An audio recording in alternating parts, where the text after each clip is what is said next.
Welcome to the Live Like Eden podcast. I'm your host, Lindsay, and I'm thrilled that you're here. Years ago, out of nowhere, I found myself in a radical shift in consciousness that took me over 20 years to fully wrap my head around.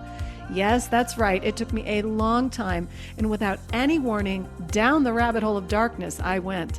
Now I'm here to share with you all the insights of awakening, spirituality, health, the energetic world we're living in, and my absolute favorite topic, just how crazy the ego mind can be. These subjects are designed to help you understand the awakening process, to open your mind, and prepare you for your own unique spiritual journey toward inner peace. So I invite you to sit back, relax, and enjoy today's discussion.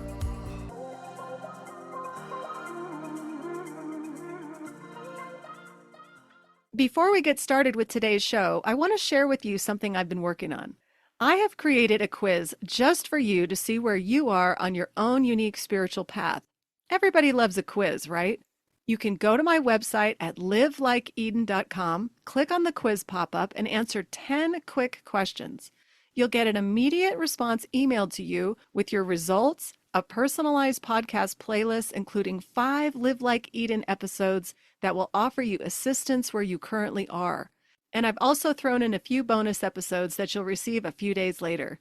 If you're a spiritual junkie, you're in the midst of awakening, or you're simply curious where you might be in your own spiritual process, check it out and feel free to share with your friends who might be interested too. My son, who's 20 years old, loves to send me the most ridiculous videos on Instagram, like 5 or 6 a day. He just thinks it's so funny to send me these things. And at first I'm like, stop sending me this. But as I sometimes look at what he's sending me, he follows some particular guy who's kind of funny. He does the most ridiculous videos about common sense things. For instance, he might do a video about getting a pizza. He has a pizza delivered to his home. He gets the pizza, and he'll say something like this. Instead of pulling the pizza box apart to get to the pizza, you just have to lift the lid, and there's the pizza. Or something like this. He'll take a jelly donut, and he'll squeeze the jelly out of the donut and say, you don't have to squeeze the jelly out of a donut to use jelly. You could go to the store and buy jelly in a jar, and they're stupid, right? It's so ridiculous. But I got to thinking this guy's actually onto something. He's making fun of that humanity is losing common sense, and he's doing it in a very comical way. And it is really funny because I do this all the time. Do you? I do it a lot where I'm thinking, why do we need a study for that? Or why are we doing this? It seems so easy. We're making life so complicated. And that's what's happening. Life has become one large, gigantic complication. And now we're all addicted to what? Screens. And we're using what used to be our human computer, or the inner intelligence, the intuition, the spiritual connection that we have to this inner innate wisdom. We've blocked it, or let's say this, it's been blocked by putting our attention and distraction and focus onto screens, using the computer to look up information quickly, instead of using what's inherent to us as our own wisdom and our intuition. So I want to spend the whole show today talking about what happened to common sense. And I thought it would be fun at the end of the year. I know you guys are running around busy for the holidays. You're probably wrapping presents and not having a lot of time to listen to podcasts. So if you tune in, I thought it would be funny to just have a laugh while you're doing whatever you're doing to make sure you're ready for the holiday. So what happened to common sense? Do you all wonder this? I wonder this all the time. What happened to just common sense in life, in health, in happiness? It just seems like, why is everything so confusing, right? Is it being done to us? Is this a purposeful act, or are we just becoming stupid? I don't know. It could be all of the above, right? So every year I sit down and write a funny Christmas card about my family. And this started about 12 years ago when my kids and my youngest 2 girls, who are twins, were young. They were about 2 years old. between the twins and my oldest, there's only 4 years, 4.5 years apart. So I was home with them and it was just chaos every day. There's crying all the time. And I'd be the mom at the playground going, what are you all talking about? Like, this is horrible. My kids, anyway, are feisty, energetic. They don't like what I tell them. They're very strong willed. So it was a little bit of a nightmare in my house. Now, they were happy a lot, but then they'd throw down tantrums. And when you have four of them doing this, it was chaotic. And so I finally sat down one Christmas and decided to write a real life comedy about what goes on in our house. And it's kind of become a tradition. I do it every year. People love it. I really only send it to close friends and family who would actually find that funny. But it is funny. It's something that I've learned to do in my life, is to laugh at the things that happen because it's reality. I think a lot of people sort of don't want to talk about reality. Like, they want things to be different, or they think it's a dream life, like everything's going to be amazing.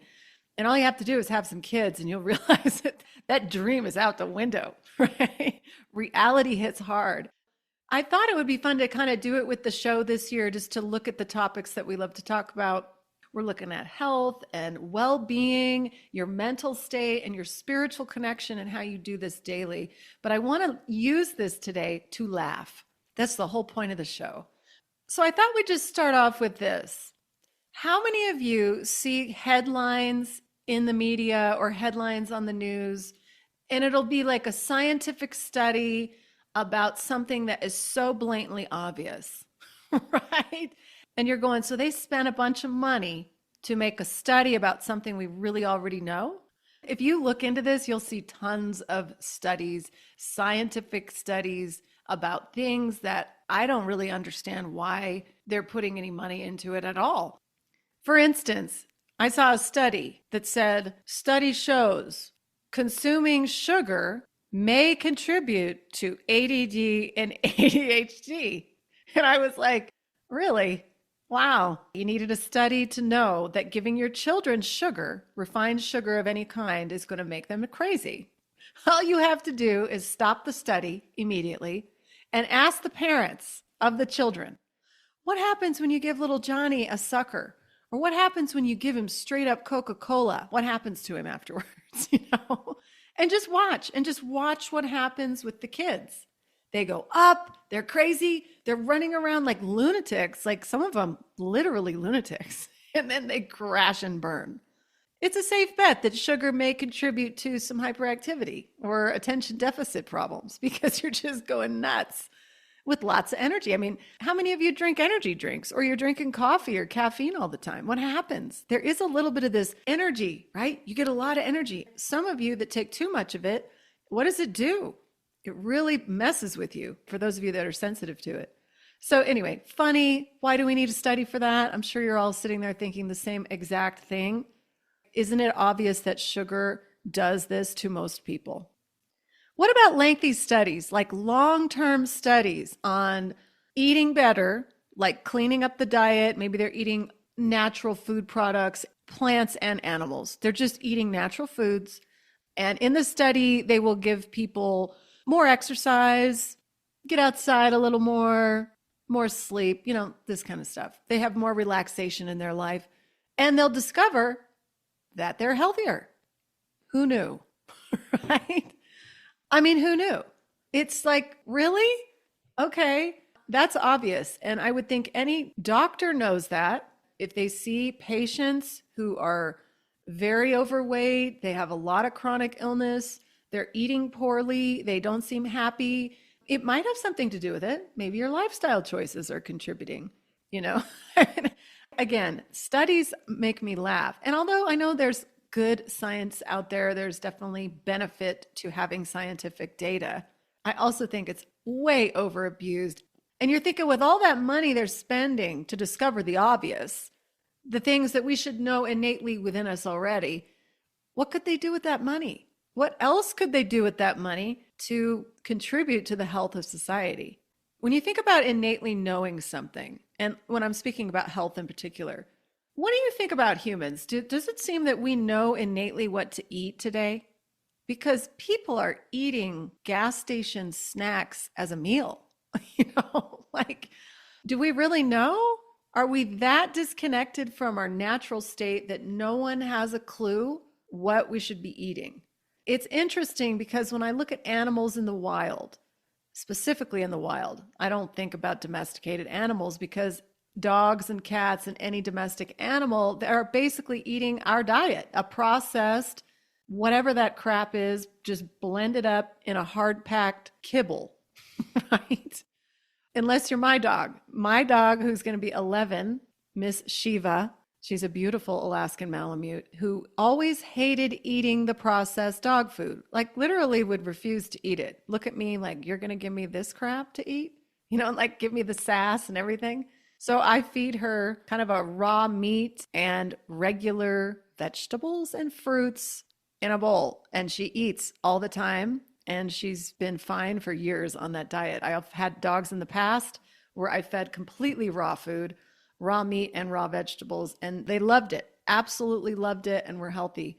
So it's not just humans that they're doing it to, they're also doing it to our pets. But if you look at the wild and you look at animals in the wild, it's like they're born and they just innately know to get up and start walking and eat the proper foods with mom. Mom knows to go eat. If you watch elk and deer, we have a lot of that around where I live. It's just like watching them. They just go and eat what they know to eat.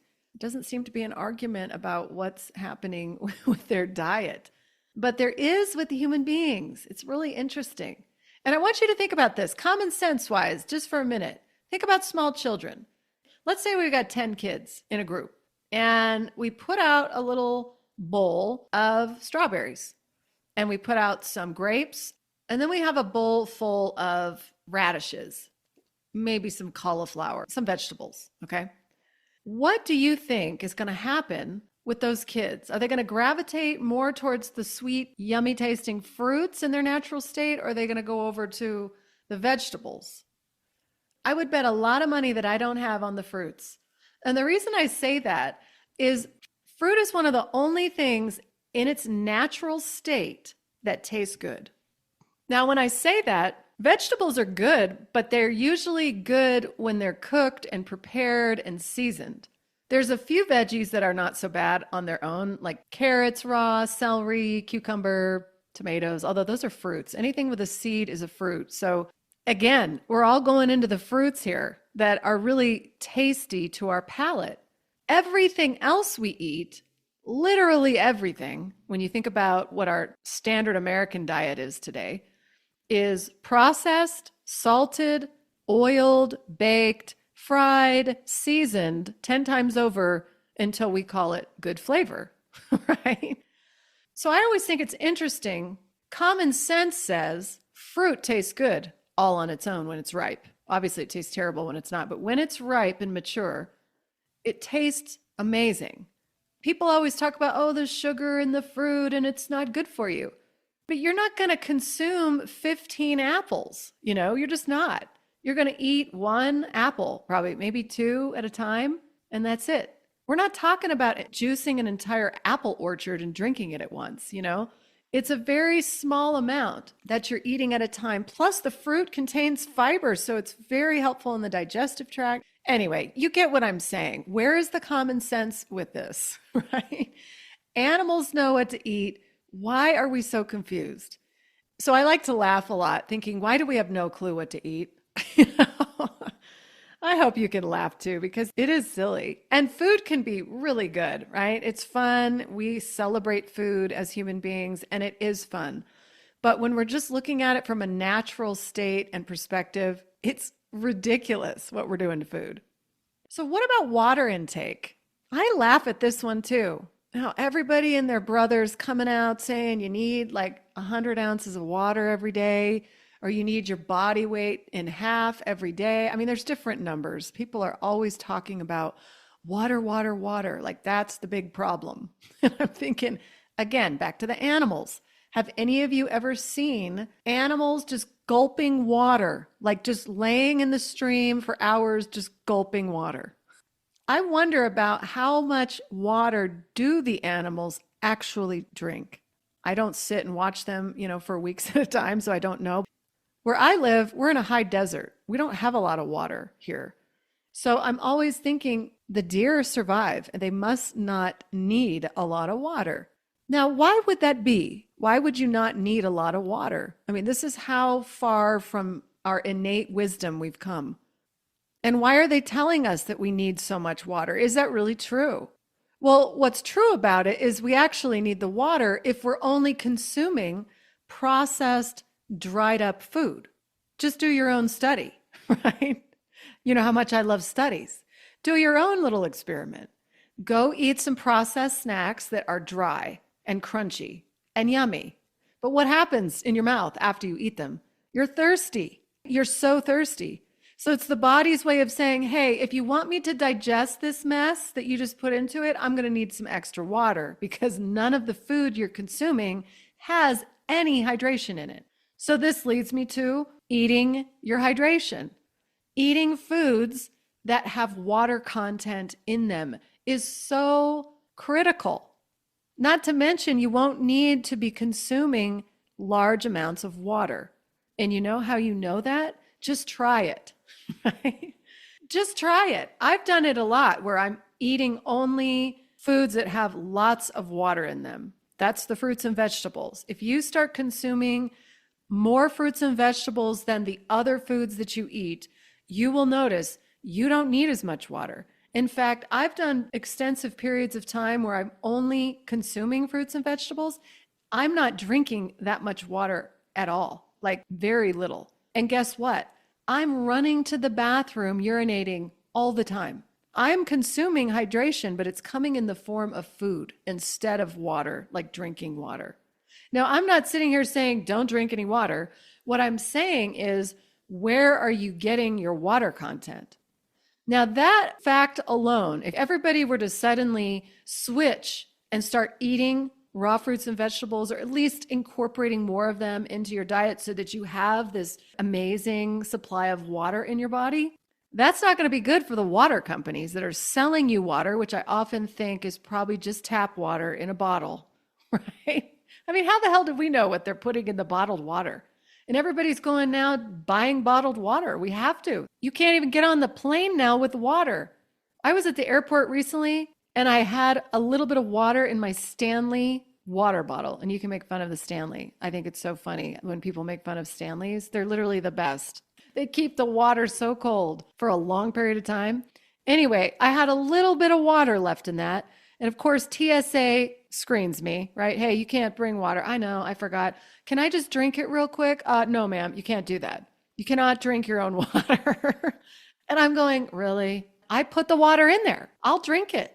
Nope, confiscated the bottle. You can't pull water through there, so you have to buy it on the other end. But I have a better idea. I'm just going to pack a bunch of grapes because they are the most hydrating fruits. If you've ever juiced grapes before, there's very little pulp coming out of it at all. It's mostly water and juice. Same with a watermelon. Just bring some fruit on the plane, you know? So something to think about common sense wise with water intake. And the next time you see some medical doctor or nutritionist on television telling you everybody to drink lots of water, you can think, oh, I could eat it too. They never tell you that. They will never tell you you can eat your hydration. That's one of my favorites. But another one, have you guys heard this? I love it when they try to tell you this. Did you know that when your stomach is growling, that you're actually thirsty? I mean, have you heard this before? Have you said this before? I mean, sometimes when you hear things and people just hear it, think it's true, and just start regurgitating things. I mean, this is how rumors spread, right? But I'm pretty sure that when my stomach is growling and I feel hungry, then I'm hungry. I'm not thirsty. Thirst has a different quality to it, doesn't it? It's like only in your mouth. It doesn't really feel like it's in my body. But anyway, I think that one's funny. At least you can listen to your body, right? Your body is communicating with you. And if you're thirsty, it's because you probably need water because of the dry foods you've been eating or the processed foods that have been coming in or the ample amounts of proteins that the body's having a hard time digesting. All of these things are kind of fun to think about and laugh at because it's funny. So instead of looking up a study on how much water you should be drinking or how much food you should be eating or what kinds of foods you could be eating, maybe just start turning inward and listening to what you need, listening to what your body is saying to you. Because again, we've become so disconnected from what our own system is communicating to us that we're turning our attention outside of ourselves and looking for answers when the information is right there. It's just a matter of tuning into it. That's all. We're too busy tuning to Netflix, right? What about farming practices? Here's another one. This makes no sense. Why do they raise hundreds and hundreds of animals? Probably more. Factory farming is huge. So we're talking about lots of animals together.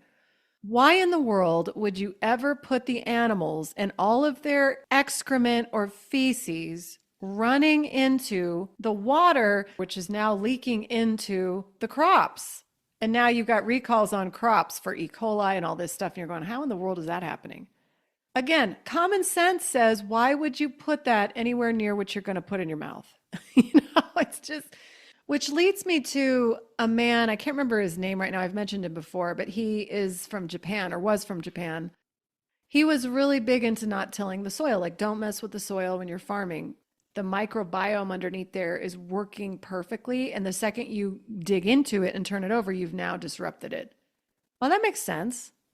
But he mentions in one of his books that during the late 1800s, I think early 1900s, when a lot of countries around the world were experiencing plagues and different illnesses and contagious disease, Japan did not have the problem. Interesting, right? If they say it's contagion, why does Japan not have the problem? Well, what he related it to was in Japan, they would use composting toilets all in one specific area that had no connection to their food supply. Like, duh, right? Meanwhile, the rest of, Europe and America was having a problem with sewage. And even today in India, right? There's still places around the world where the sewage is running through, trickling into the street they're walking on. And it's common sense that you wouldn't want waste matter anywhere near your mouth, right? I mean, isn't that common sense? Farming practices where they are, obviously they know this, right? There's no way you don't know that this is going to happen. And it continues to happen. And then they just recall products. So if you're farming in your own home, you're probably going to make sure that there's nothing contaminating your crops in that way with that amount of waste coming into what you're going to eat. Again, common sense. I speak about the blue zones a lot, and these are areas throughout the world that they've looked at where the people live the longest, meaning they have the most amount of centenarians or 100-year-old people living in one area. They're all throughout the world. There's some in Greece and Italy and Japan. There's actually a community in Loma Linda, California. So they're everywhere. And they look in and they study what these people are doing to live healthier and live longer. And I love the concept. I think that it's great. But I have to laugh a little bit too. So can we laugh a little? Like, do we really need to study that? They're eating natural foods, check. They're exercising, check. They're getting out in the sunshine, okay? Another check mark. They walk where they're going. They don't sit for long periods of time. Okay, that's a good one, right? They have a strong sense of purpose or community. Who would have thought? Again, they're looking into all this. I know they spend a lot of money to bring this to the public, but it just seems like, why do we not know this? And I think we do know it. My argument is that we do absolutely know this, but we are being bombarded with information and authority figures that want to tell us otherwise. And this innate wisdom that we all have, just like the animals born into the animal kingdom in the wild, we all have this innate intuitive knowledge to know what is good for us and what isn't. Whether it's mental, physical, spiritual, we know.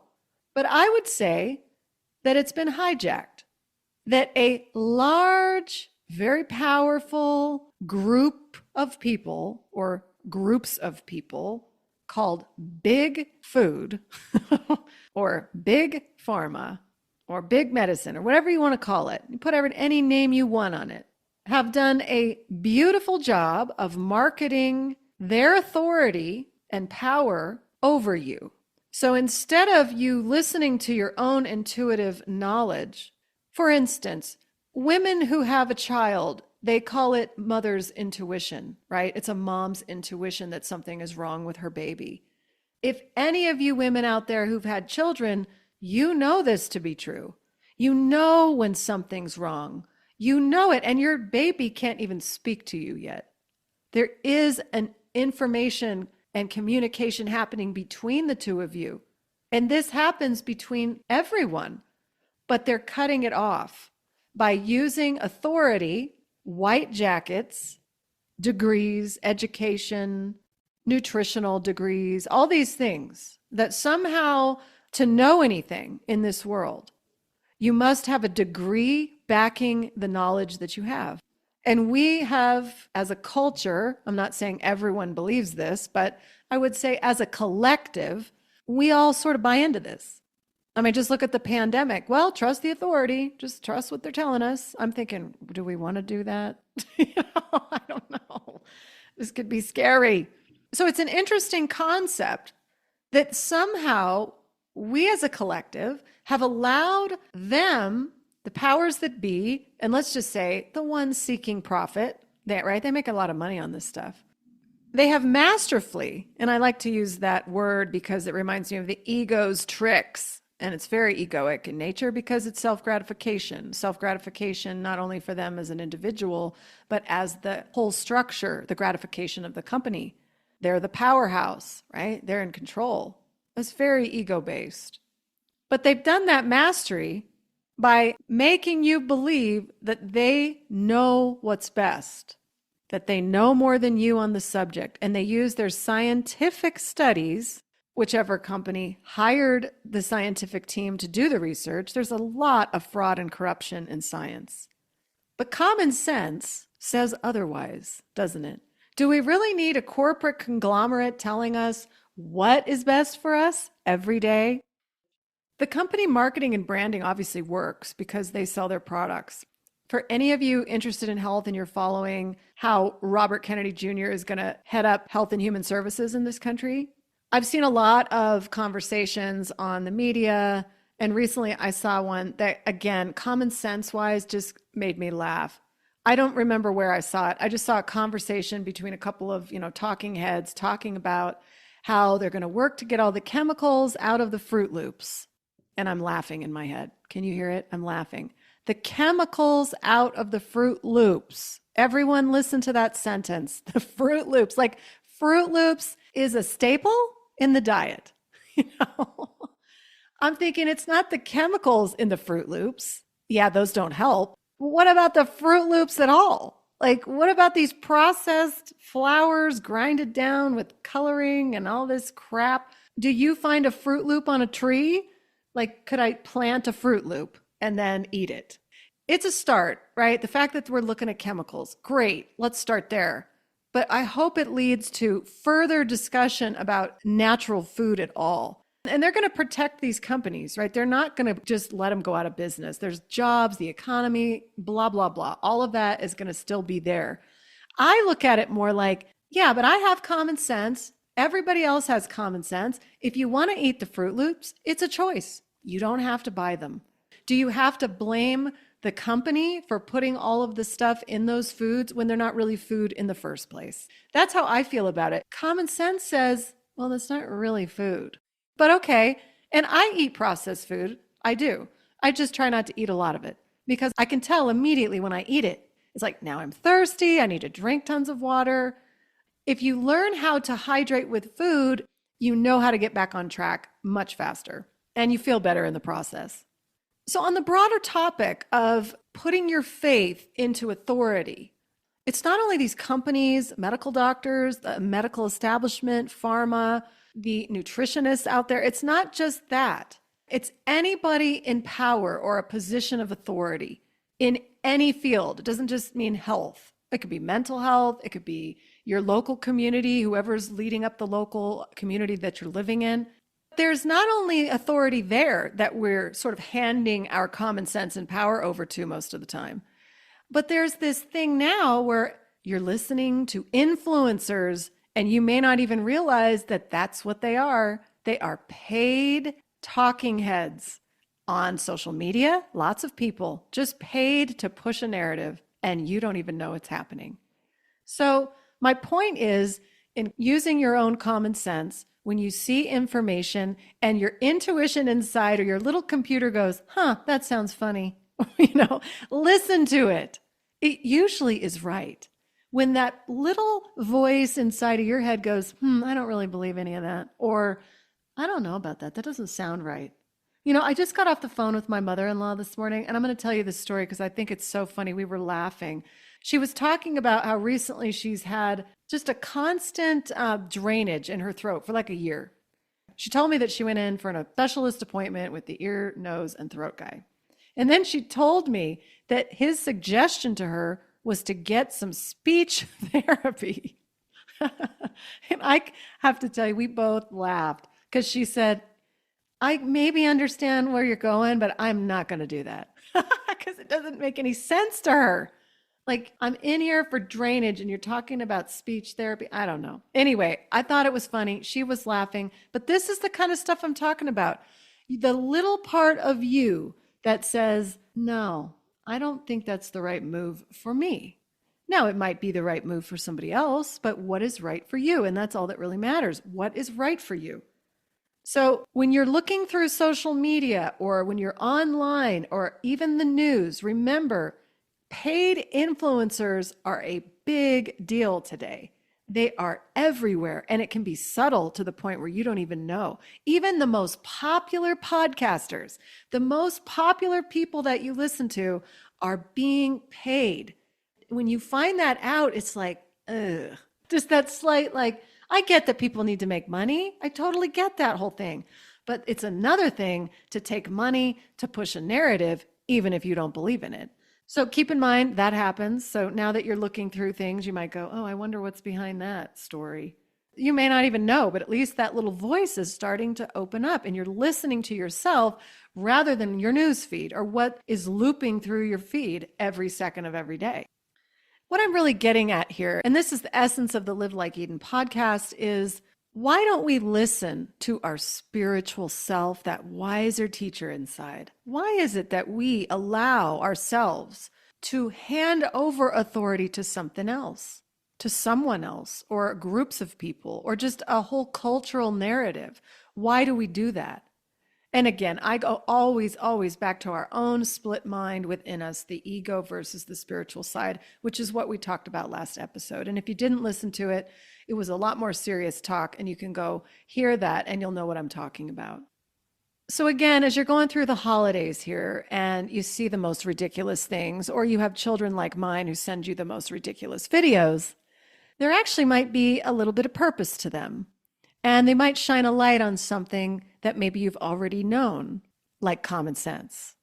Like bringing common sense back to everyday life, to just getting up in the morning and doing what you feel is right for you, and not what the screen and the bullet points and the talking points are telling you that you need to be doing.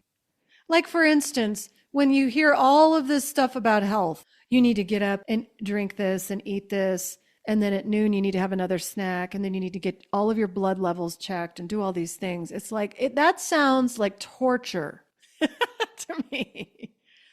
I don't see the animals doing that.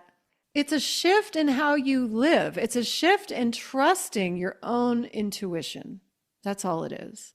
And you can follow some of it. Some of it's valid, but a lot of it isn't. So listening to your own spiritual computer will help you so much in your life.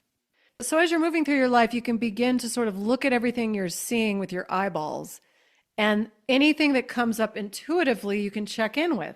And then you can ask things like, what do I think about this? I mean, this is what they're telling me, but what do I think about it?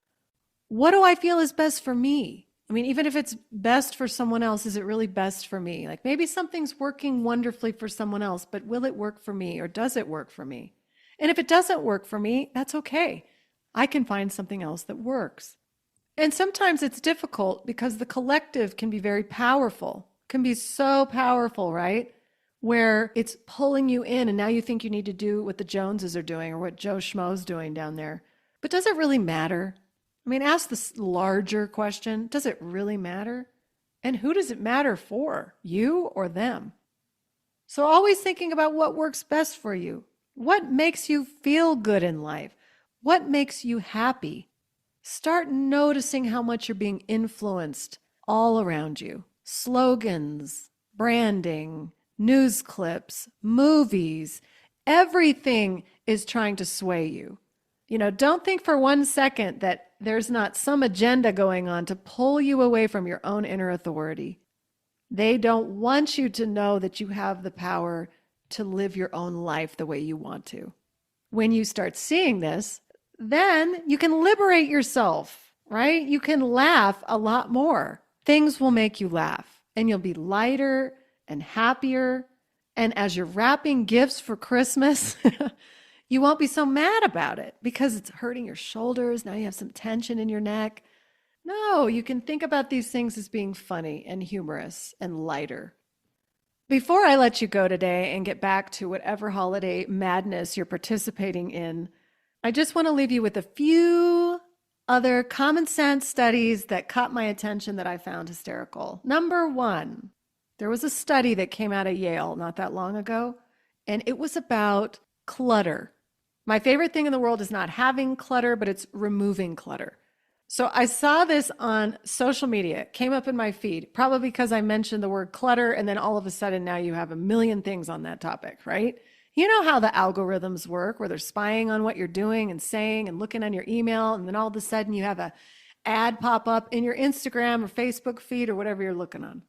Weird, right? So not right, in my opinion, but it's happening.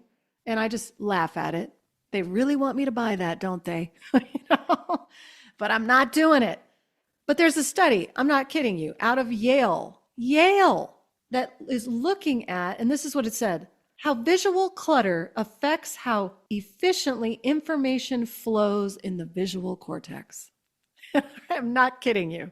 I'm thinking to myself, are you kidding me with that?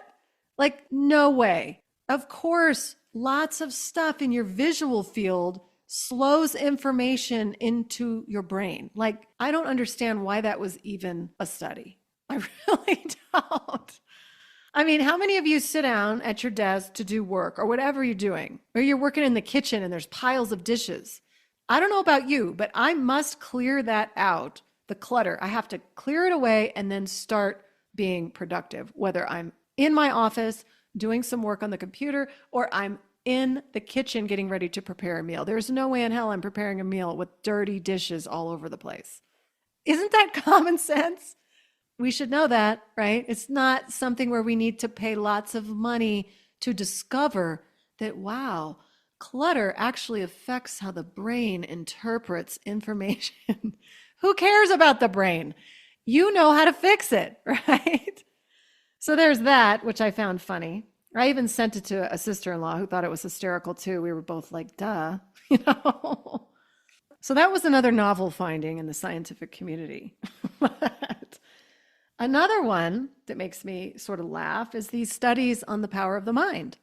And lots of people talk about the power of the mind. And we sort of innately know, right, that the power of our thought and what we believe affects us. I mean, I don't think that this requires scientific evidence, but the scientific community does. But really, think about it. Just in your own life, observe. When you start believing you're thinking, what happens to you, whether it's good or bad? If I start thinking I won't accomplish something, I probably won't. Or if I do, it's not going to be the way I want it to. But if I shift myself into a space where I actually visualize that it's happening, like what I see in my mind, what I want to happen, I start visualizing that end result. For some reason, things just sort of unfold in that way. Common sense, right? Visualize what you want. Visualize how you want something to be. Again, I don't think we need a study for that. Study it in your own experience. You be the experiment. Do it yourself. Watch your kids. Have you seen children? What happens to small children when another child hurts their feelings? They get so upset. Sammy told me I was stupid. You know what I'm talking about. And the child, because they're so young, believes the information, believes what this kid just told them. And now they're running wild with it. They believe it. And many people grow up their entire life still believing those thoughts that somebody told them in childhood. Like it's still there. So this is a thing, but does it need a scientific study? I mean, I've seen people in my own life do this. I watch myself do it. Do I need a study? Do I need to sit down and read a very lengthy study that is so difficult to read? Have you ever tried reading scientific research? It's horrible. It's like the language is just not fun to read, really. Maybe that's why they do it, so you actually don't read that the science is bunk. But it's obvious that the power of our mind is big. It's very blatantly obvious that whatever we want to believe is going to affect how we feel. And then the last one I want to leave you with, which is what this show is all about, is our spiritual nature. And then there was a study done about looking at people who have a religious or faith-based community or belief system. And you could put this into any category, right? They have some greater purpose in life that they are committed to or that they believe in. They found that these people are happier. And I'm thinking like, yeah, I'm shocked. It's shocking news, really. But this is the stuff that's out there. I mean, it's like things that we as human beings are given. These are gifts within us already, have been forgotten. If we tune into our spiritual self, we might actually be happier. No way. Are you serious? I hope that today's show was funny. I hope that it was just a reminder that lots of stuff in the world is nonsense. It's total nonsense. And it doesn't have to take over your life. You don't have to spend all your time putting your power and attention into authority figures if you don't want to. You can live your life how you choose. You could do whatever you want. You can believe whatever you want. You can be happy on your own terms. So with that being said, I wish you all a beautiful last week before Christmas. I hope you get everything you need to done and completed on time. And if not, who cares, right? It's the thought that counts. I will have a very short message on Christmas for you all. It'll have something more to do with the Christ consciousness that's within all of us, of potentially a deeper meaning to what Christmas could be all about. That'll wrap up today's show. Until next time, I invite you to check out my website at livelikeeden.com. You can sign up for a weekly email reminder when my new podcast and blog comes out, which is every Wednesday. If you are struggling with your own awakening process and you need further assistance or guidance, you can also sign up for a free consult, and I would be more than happy to work with you. If you're enjoying the show, I ask that you share it with others that you think it might benefit. Until next time, thank you so much for listening.